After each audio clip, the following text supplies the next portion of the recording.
Each year, around this time of the year, I would always feel this sinking in my heart and gut.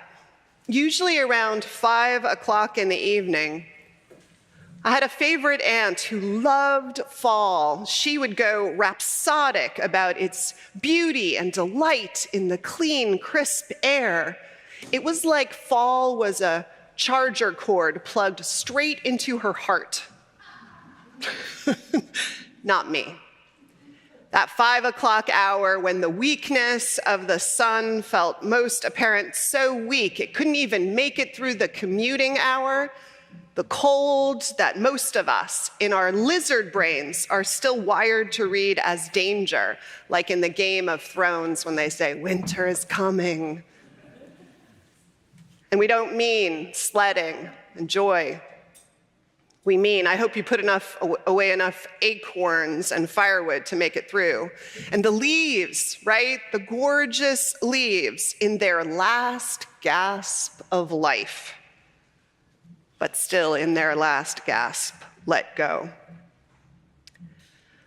Jun Fujita, the first Japanese-American photojournalist, who was also a silent film actor and a published poet, would retire to his cabin in Minnesota to write poetry and paint, and he wrote the following poem entitled November. It's not quite a haiku and not quite a tanaka, but similar to both.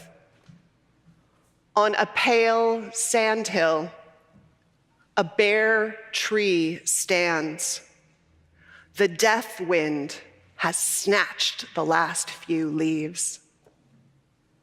That's what I mean. This is the season that we're in, despite what my Aunt Nancy said.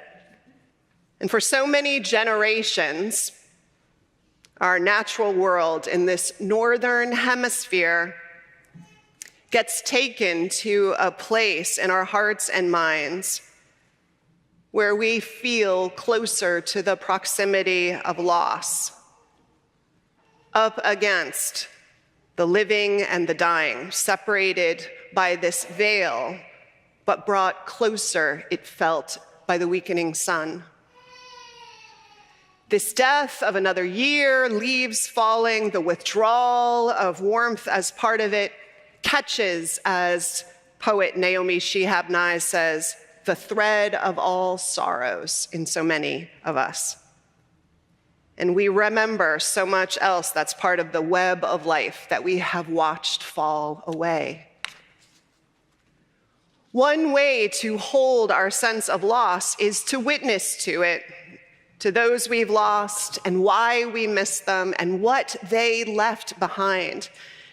It's a good reminder that we don't honor those we love once in a memorial service, but we have the chance to remember them and honor them as often as we choose to and need to, as often as serves our hearts and our spirits and honors appropriately the richness of our ongoing connections to them. So in ancient pagan tradition, not surrendered, but transmuted into Christian tradition and taking its own distinct form in Mexican Christianity and perhaps pre-Christian traditions, we have this celebration at this time of year, this confluence of celebrations of love and loss that we will do our version of here today, as we have so many years in a row. Bring your love of fall to this moment, and bring your resistance to it. Your loss is old and so fresh, they have not really yet sunk in, maybe because you cannot yet bear to let them sink in. Bring memories new and old of family, friends, and friends who were like family, and pets, and even places that were sacred and beloved to you. You can bring here to this moment and this ritual all that you need to remember and honor that you have lost, been forced to let go of. Here, among so many others, gathered to hold one another through the cycles of life and the requirements of the heart and spirit of these cycles. So welcome to this morning and its rituals of remembering. Our ancestors, in the largest sense, are all those who have gone before, who have shaped us. Back through time, they are the ones that you and I often feel, imagine, know to be a presence beside us, with us, inside us, planted forever there or maybe present as a cloud of witnesses that gathers around us, that cloud of witnesses we often speak of, that grows larger the longer we live, doesn't it? Until we too will be part of it. So I invite you each, as you wish to, in a few moments, to come forward with a name of who you would like to be called into this space this morning. There is a helpful structure or prompt, if that's helpful to you, in your order of service. I call out the name of who was, their relationship to you, my ancestor, they taught me. Then speak their name again, and we as the community will respond together, and let's practice. Presente. So I call out the name of Dr. John Robos, who was the father of my best friend from 7th grade on and passed away 2 weeks ago. He taught me the importance of excellence, but also mischief and loyalty. Dr. John Robos.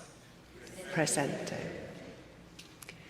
If you have a photo or a memento of the person whose name you're speaking, please bring that forward. We can put it here. There are clips for hanging photos. We can lay them on either altar table. If you'd like to light a candle, you can do that. What I would ask is that we file along the side aisles and then come up one at a time to the front. And Mari and I have microphones so people can hear you. If you want to bring forward and read from the sheets that you wrote, that's also a helpful prompt. And we have a basket to gather those, and we will put those on the bulletin board on the back of our ofrenda after today's service so other people can read them, as they did in that exhibit that I was lucky enough to see in Boston. So that our live stream folks can participate, Mark will be monitoring the chat, and periodically we'll take a moment and we'll allow him to read what you might have shared, and we will light a candle here and respond. So let's gather. Bring forward your memories, your offerings, who you want to witness to and call into our space as we name and bless the gifts of our ancestors.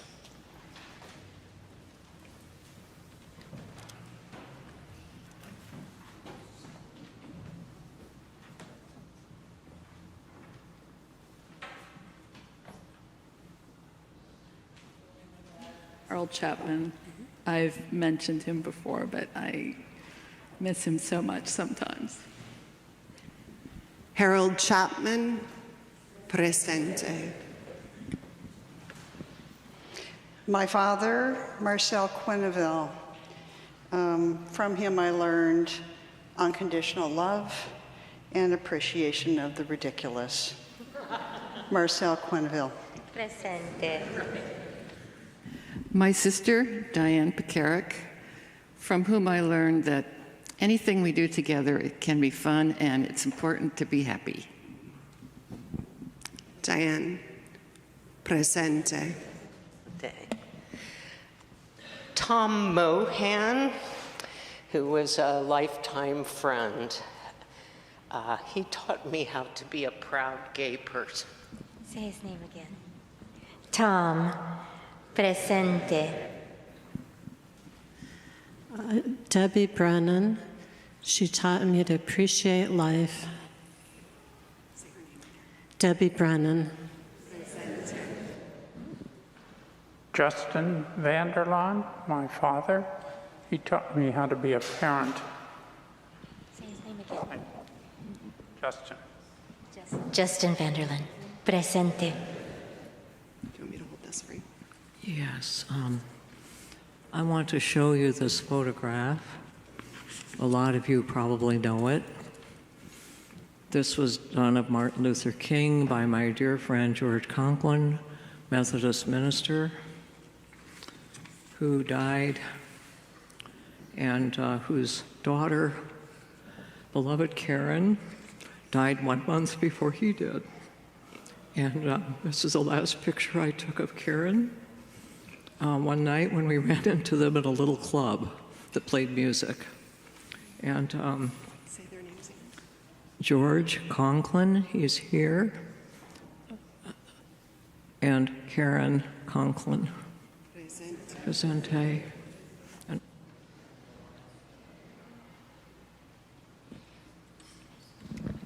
I call out the name of my grandmother, Pearl Hastings, who was the most inspirational person in my life growing up.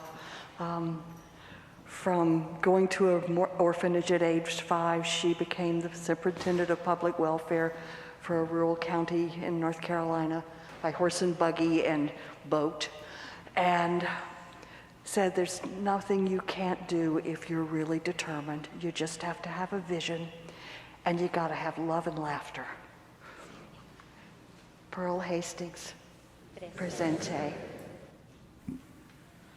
I'd like to honor my abuela Rosa, who taught me more about my culture when the rest of my family was too ashamed to, and was one of the first people to teach me unconditional love. And her name was Rosa.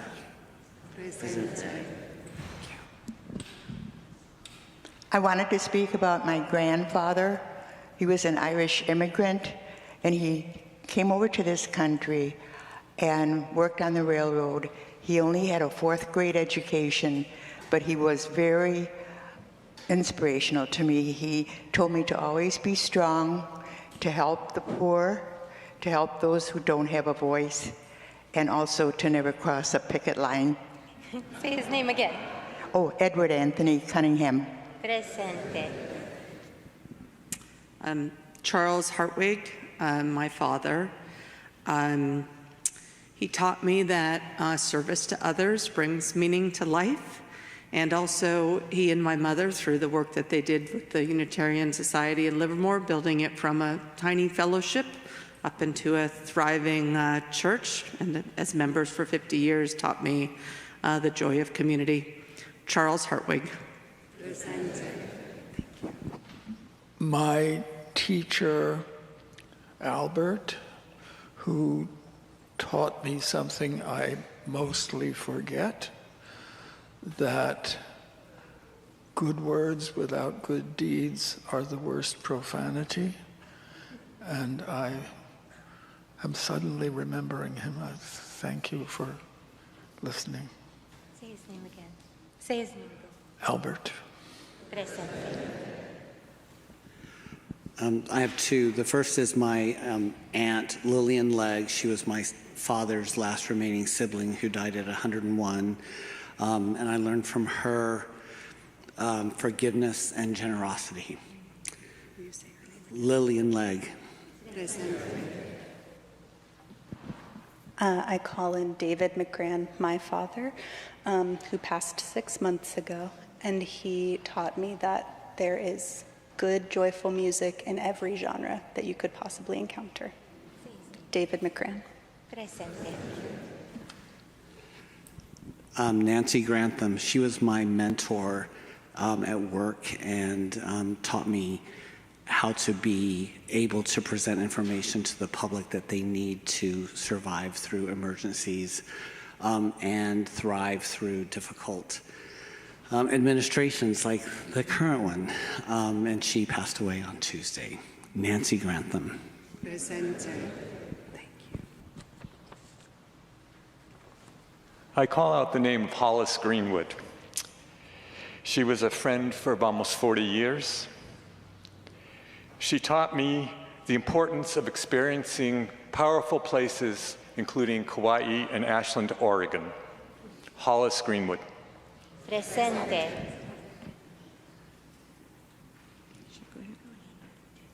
I call out the name of Leslie Rife, who is my husband and father of my younger son. And from him, I learned that to be loved is not dependent on how much I accomplish or get right, and that it is important to be part of a spiritual community. Without him, I would never have joined this congregation. Leslie Rife. Presente. I call out Miriam Fetterplace Schick. She was my mother, and she embodied loving kindness as a Universalist, fourth generation. She embodied it in happy times and in not so happy times and in frustrating times. She was head of the board when she asked as minister to leave, but she helped the board, she helped the church. Loving kindness, my mother, Miriam Fetterplace Schick.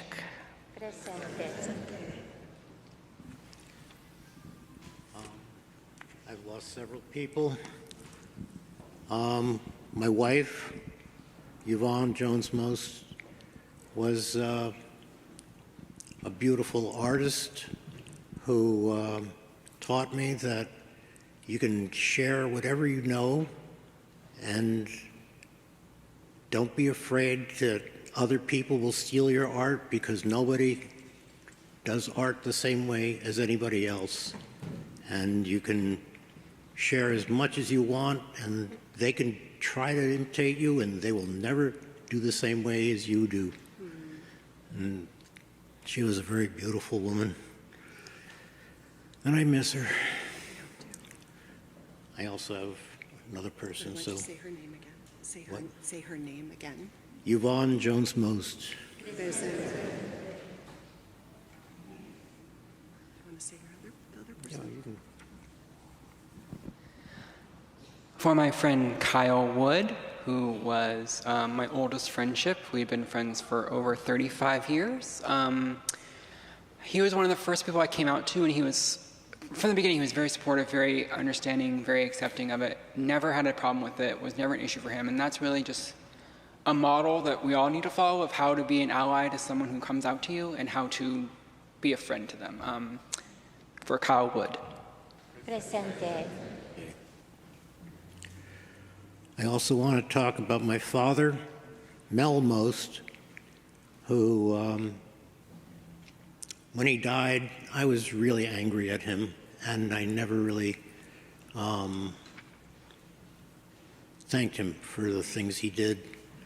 I realized after I had my own child that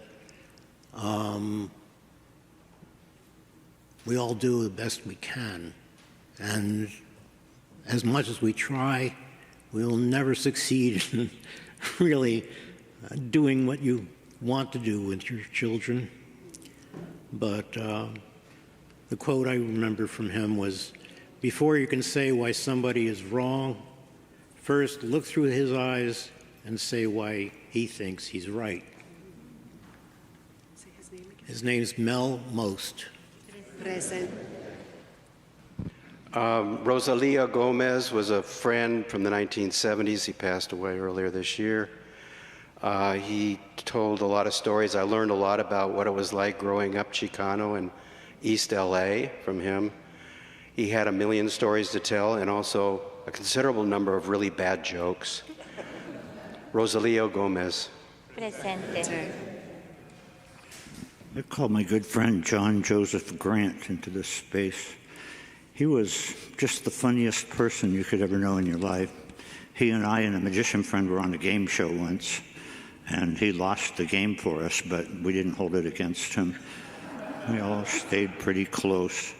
But the thing about John, the last few years of his life, he was suffering from lung cancer, and he was homeless for a period of time during that.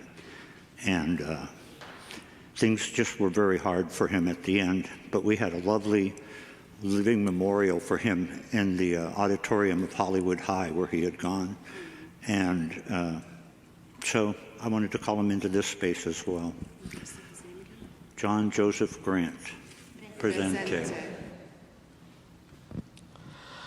I call out the name of Garina Fortunato, who was, actually her name is Garina Di Giuseppe, who is my grandmother. My ancestor taught me the value of persistence, no matter how grim the odds look. Garina Di Giuseppe. Presente. From online, Carrie Parker calls out the name of Leslie Bader, who was my friend and coworker for so many years at UUSF. Leslie Bader, presente. Julia Wald calls out the name of my brother Kit Poole, who taught me to have fun playing games as a child and to care lovingly for others when we were adults. Kit Poole, presente. And Diana Bacon lifts up Christine Ellen Mates Wiley, my mother-in-law. From her I learned to be kind to myself as I parent my precious children. Christine Ellen Mates Wiley, presente.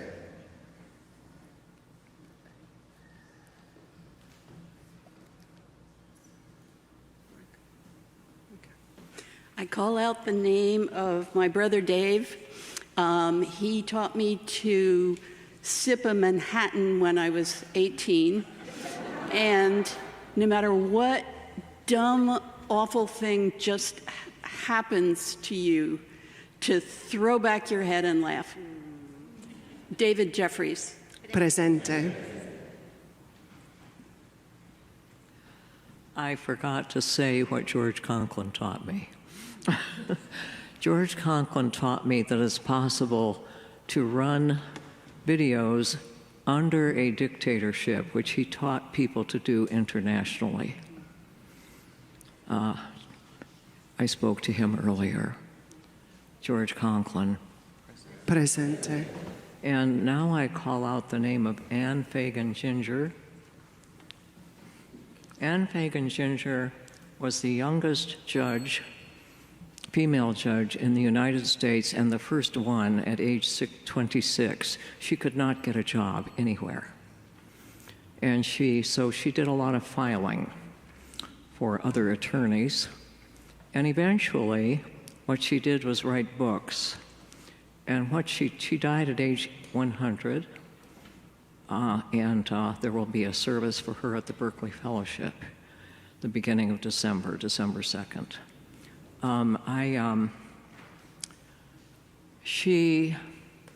What she did and taught me is that it's possible to use United Nations law and apply it to any country in the world, including the United States of America. So right now, her work is becoming prominent again. There are law books all over the world in different languages and in all of our law schools by Anne Fagan Ginger. Presente. And I guess I need to speak to the fools, because we've had several people die in the last several weeks. One of them was Robert Harry Robin. Here he is. And Robert Harry was an actor on Broadway when he was a young man. And he also became a poet. And he taught people how to extemporaneously write poetry. And he did this for many years in many places, including in homeless shelters, at the Faithful Fools, and wrote a book about it. And we miss him dearly.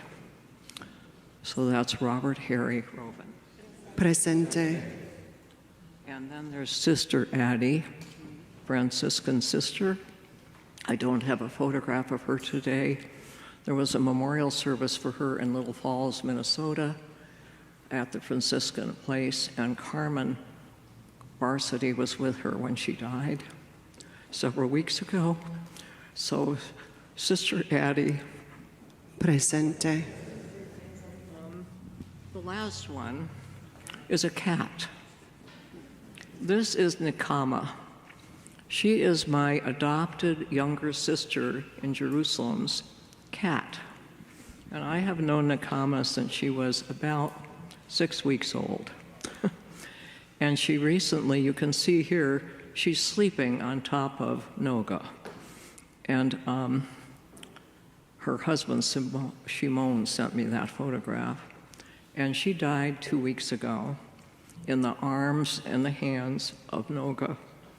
And she taught me how much pets know. Animals know.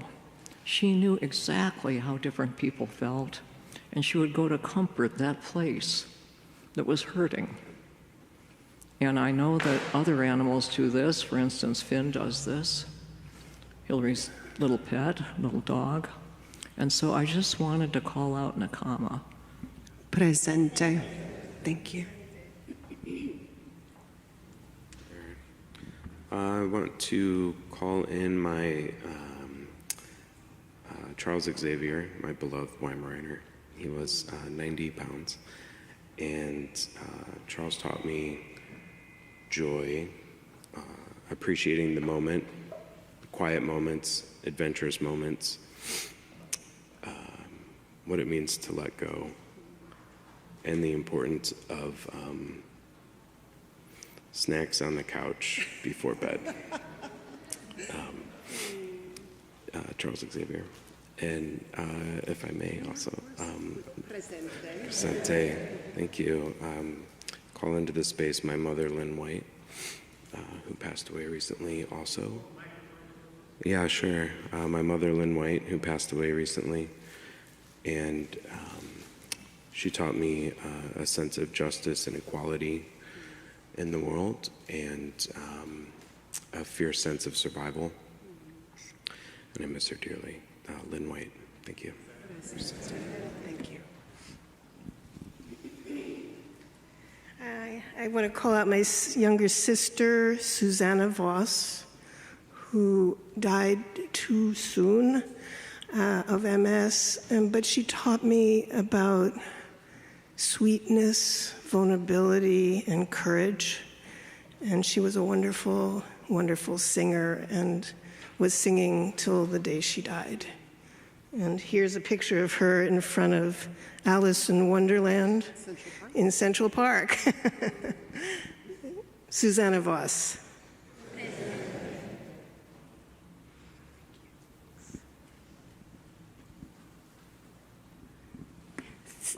I want to call out the name of my husband, former husband, Richard Levitin, and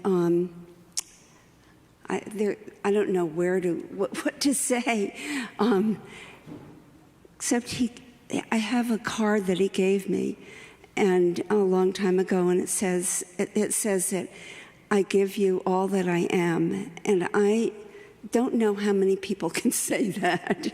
I mean, we have shadows, and those shadows creep in. Anyway, the other, that's Richard Levitin, Presente.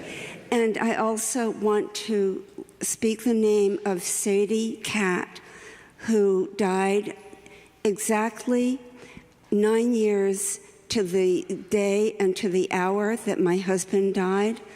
And she taught me just very patient nurturing. Sadie Cat. Thank you. Who needs the microphone brought to you? Anybody? Okay. There's one more from the online chat. Adam Vaquera lifts up the name of Kevin Livia, my childhood best friend who taught me to keep going despite it all. And I will lift, Kevin Livia. And I'll lift up the name of Anthony Orico, who was my pop-up and taught me to stop and to listen to music. Anthony Orico.